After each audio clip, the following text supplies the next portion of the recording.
नमस्ते स्टूडेंट्स, मैं अजीत चारल। आज आपके लिए जो विज्ञान का जो शेष भाग रह गया था हमारे लेसन नंबर फर्स्ट का, वो लेसन नंबर फर्स्ट का शेष भाग आपके लिए लेकर आया हूँ। हमने जहाँ से लेसन छोड़ा था वहीं से हम स्टार्ट करते हैं और इस कार्यक्रम को आगे बढ़ाते हैं। Vitamin A B C D E K की कमी से होने वाले रोग हमने पहले पढ़ लिए थे। एक बार विस्तार से हम इस सारणी के माध्यम से वापस पढ़ लेते हैं। विटामिन ए से रतौंधी नामक रोग होता है और इसका लक्षण जो होता है वो होता है रात में दिखाई नहीं देना। विटामिन B12 जो होता है उसे बेरी नामक रोग होता है और इसका लक्षण होता है हृदय की जो धड़कन होती है वो कम हो जाती है और पेशियाँ जो हमारी होती है, मांसपेशियाँ जो होती है वो कमज़ोर हो जाती है। इसके बाद में विटामिन B2 जो होता है उससे रोग होता है राइबोफ्लेविनोसिस, जिससे हमें हमारी जो मेमोरी पावर है, ब्रेन पावर है, उसके अंदर याददाश्त जो शक्ति है, मेमोरी पावर है, वो कम हो जाता है, भूलने की प्रवृत्ति ज़्यादा हो जाती है और त्वचा जो होती है वो फटने लगती है। B3 जो विटामिन होता है उससे पेलेग्रा नामक रोग होता है, जिससे त्वचा पर पपड़ी बनने लग जाती है। विटामिन जो C होता है उससे स्कर्वी नामक रोग होता है, जिससे मसूड़ों से खून आने लगता है, त्वचा पर चकत्ते बनने लगते हैं, छोटे छोटे स्पॉट्स जिनको हम कह सकते हैं। विटामिन D जो होता है उससे रिकेटस नामक रोग होता है, जिससे हड्डियां जो होती है वो हड्डियां हमारी मुड़ने लगती है। इस प्रकार जो हड्डियां हैं वो हड्डियां हमारी जैसे ये है तो ये इस प्रकार वो मुड़ने लग जाती है। और उसके बाद में विटामिन जो E होता है उससे बांझपन नामक रोग होता है, जिससे हमें संतान की प्राप्ति नहीं हो सकती है। विटामिन K जो होता है उससे रक्त का थक्का नहीं बनता। रक्त का थक्का नहीं बनता अर्थात यदि किसी मानव शरीर से यदि निरंतर रक्त बह रहा है और वहाँ यदि रक्त का थक्का नहीं बन रहा है तो उसे विटामिन K की कमी है, जिससे उसके शरीर पर रक्त का थक्का नहीं बन पा रहा है। सभी विटामिन जो दे रखे हैं उनसे पहले कोष्टक में कुछ नाम दे रखे, वो उनके रासायनिक नाम है, ये पहले हम बता चुके हैं, इसलिए यहाँ वापस से उनका जिक्र मैंने नहीं किया है। अब अगला जो 2 नंबर का हमारा टॉपिक है वो आता है प्रोटीन कुपोषण। प्रोटीन कुपोषण के लिए हम आपको तो प्रोटीन कुपोषण पे चले तो प्रोटीन कुपोषण से एक जो रोग होता है वो सबसे पहला रोग है क्वाशियोरकोर। क्वाशियोरकोर जो होता है वो प्रोटीन की कमी के कारण होता है। प्रोटीन की कमी के कारण जब क्वाशियोरकोर जो रोग होता है तो उसका मुख्य लक्षण होता है बच्चे जो होते हैं तो बच्चों का जो पेट होता है, स्टोमच जिसको कहते हैं, वो फूलने लगता है एक प्रकार से, जिसको हम कह सकते हैं कि तोंद निकलना हो छोटे बच्चों की, तो वो क्वाशियोरकोर नामक रोग के कारण ही होता है। भूख जो होती है वो कम लगती है, स्वभाव जो होता है वो चिड़चिड़ा होने लगता है, त्वचा पीली और शुष्क हो जाती है। दूसरा जो रोग है वो होता है मेरस्मस।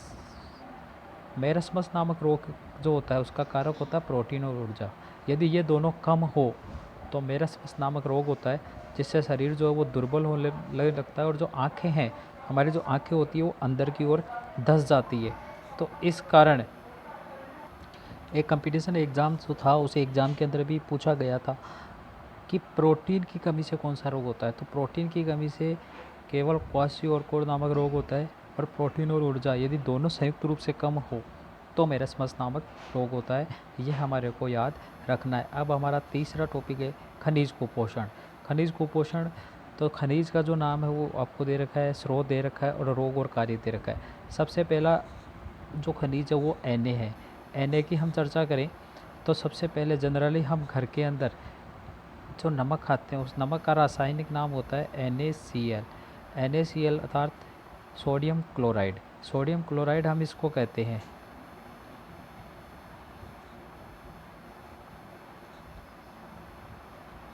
सोडियम क्लोराइड, यदि हम इसको हम सोडियम क्लोराइड कहते हैं, और सोडियम क्लोराइड का जो रासायनिक सूत्र होता है वो जनरली NaCl होता है।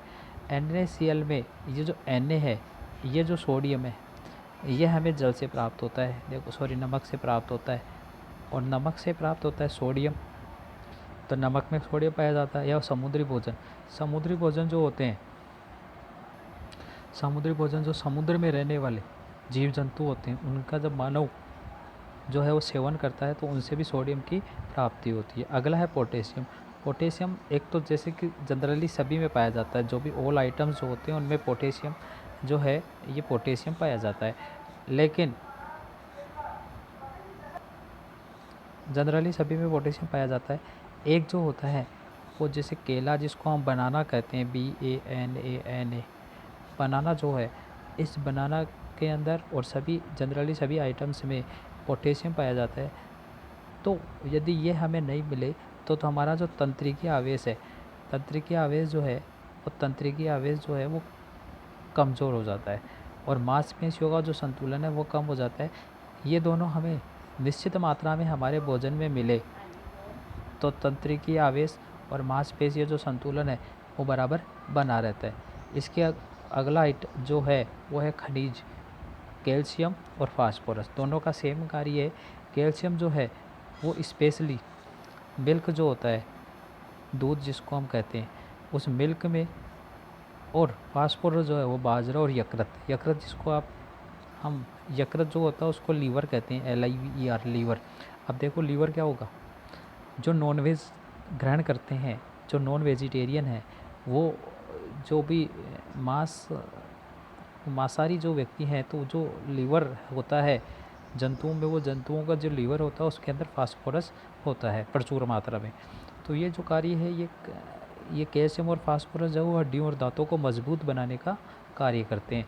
हड्डियों और कभी कभी पूछा जाता है हड्डियों और दांत को मजबूत बनाने का कार्य कौन से खनिज करते हैं, तो कैल्शियम और फास्फोरस। यदि ये प्रचुर मात्रा में नहीं मिले, यदि हमारे शरीर को निश्चित मात्रा में यदि प्राप्त नहीं हो तो हड्डियों का जो है वो टूटना आरंभ हो जाता है। आगे है आयरन, जिसको लोहा कहते हैं, इसको फेरस कहते हैं वैसे हम रासायनिक भाषा में। तो ये जो है ये बाजरा और मांस में पाया जाता है। इसका मुख्य कार्य रक्त में हीमोग्लोबिन जो होता है, लाल रक्त कणिकाएं, उनका संतुलन करना है, और यदि ये नहीं हो तो रक्त में इनकी कमी से रक्त में हीनता उत्पन्न होने लगती है। अगला जो टॉपिक है वो है आयोडीन, आई। कई बार हमने ऐड देखा है कि हमें जो नमक होता है, वो नमक जो है वो आयोडीन युक्त नमक ही बाज़ार से क्रय करना चाहिए। क्यों कहते हैं, क्योंकि नमक के अंदर आयोडीन होता है। नमक, समुद्री नमक, काला नमक जो होता है उसके अंदर आयोडीन होता है। ये जो है हमारे गले के अंदर एक थायराइड ग्रंथि होती है, उस थायराइड ग्रंथि से स्रावित होने वाला हार्मोन जो है वो थायरोक्सिन हार्मोन होता है, उस हार्मोन को संतुलित करने का कार्य करती है। और यदि हम आयोडीन नहीं लें तो इसके कमी से हमें घेंगा नामक रोग होने लगता है। ये थी हमारी आज की इसकी जानकारी। अब हम अगले टॉपिक पे चलते हैं, जल। जल के क्या गुण है, देखो शॉर्ट में चलते हैं क्योंकि इसमें सब कुछ लिखा हुआ है। जल जो है उसमें सूक्ष्म कण और वनस्पति का जो है वो समावेश नहीं होना चाहिए। सूक्ष्म कण आप समझ गए होंगे। सूक्ष्म कण यानी कि जैसे कि किसी प्रकार का धूल का कोई भी कण नहीं होना चाहिए। वनस्पति यानी घास फूस जो है, घास फूस किसी भी प्रकार की मिश्रित नहीं होनी चाहिए। जीवाणु और विषाणु का समावेश नहीं होना चाहिए। जीवाणु और विषाणु बिल्कुल सूक्ष्म कण जो होते हैं जिनको हम नहीं देख सकते, ऐसे जीवाणु और विषाणु का भी इसमें समावेश नहीं होना चाहिए। देखो pH मान जो है वो संतुलित होना चाहिए, यानी कि जल न तो अम्लीय हो और ना ही क्षारीय। यहाँ देखो एक लय जो है वो ऐसा लिख दिया है, इस आप लय को काट लेना यहाँ से, जैसे कि मैं यहाँ से थोड़ा सा इसको हटा रहा हूँ। तो अब देखो जल ना अम्लीय हो और ना क्षारीय हो, इस प्रकार का होना चाहिए। O2 की पर्याप्त मात्रा विद्यमान होनी चाहिए। ऑक्सीजन जो है वो पर्याप्त मात्रा में जल के अंदर रहनी चाहिए। आगे हम चलते हैं शरीर में जल की आवश्यकता। शरीर में जल की आवश्यकता क्यों होती है, इसके प्रचुर जो मेन टॉपिक्स हैं वो आपको मैंने यहाँ लिख के दे रहा हूँ कि जल के सेवन से चुस्ती और ऊर्जा प्राप्त होती है। शरीर जो है वो तंदुरुस्त बना रहता है।